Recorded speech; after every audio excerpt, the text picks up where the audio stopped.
पिछले चंद हफ्तों से जो स्टेटमेंट्स महाराष्ट्र के सरकार के मिनिस्टर्स और चीफ मिनिस्टर तरफ से आ रहे हैं उसको देखने की जरूरत है।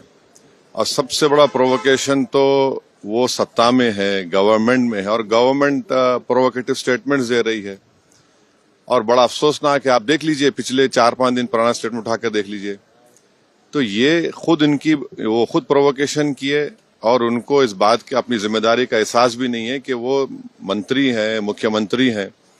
और दूसरी बात यह है कि आपने कई तस्वीर किसी बादशाह के बनाकर जलाए पूरे महाराष्ट्र में, कोई रिएक्शन नहीं हुआ, तो आपको तकलीफ हो गई।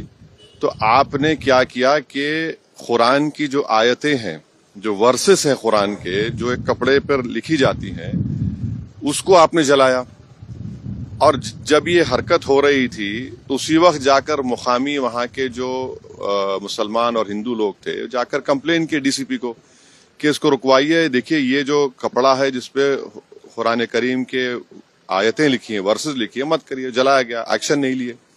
उसके बाद शाम में ये सब चीजें हुई। मैं उसका कंडेम करता हूँ वायलेंस का, मगर इसको टोटल देखिए आप कि जो स्टेटमेंट्स एमिनेट हुए हैं, जो स्टेटमेंट दिए गए हैं मिनिस्टर्स की तरफ से, अभी भी दिए जा रहे हैं। भाई आप रूल ऑफ लॉ को फॉलो करिए ना। आप तो भारत के संविधान पर आपने ओथ लिया है, तो आप कैसे प्रोवोकेटिव स्टेटमेंट्स क्यों दे रहे हैं आप?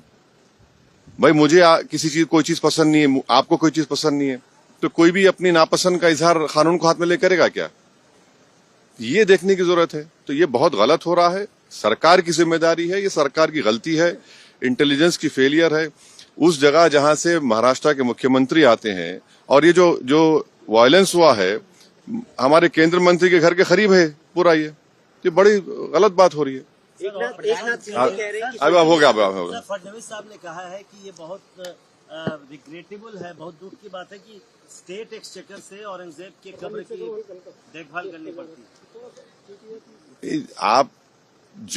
आप सत्ता में हैं, आपके जो आइडियोलॉजी है उसको बाजू रखिए। आपकी आइडियोलॉजी होने चाहिए भारत का कॉन्स्टिट्यूशन और रूल ऑफ लॉ को अपहोल्ड करना। 6 दिसंबर 1992 को क्या हुआ, और उसके बाद सुप्रीम कोर्ट ने उसको एग्रीगियस एक्ट कहा।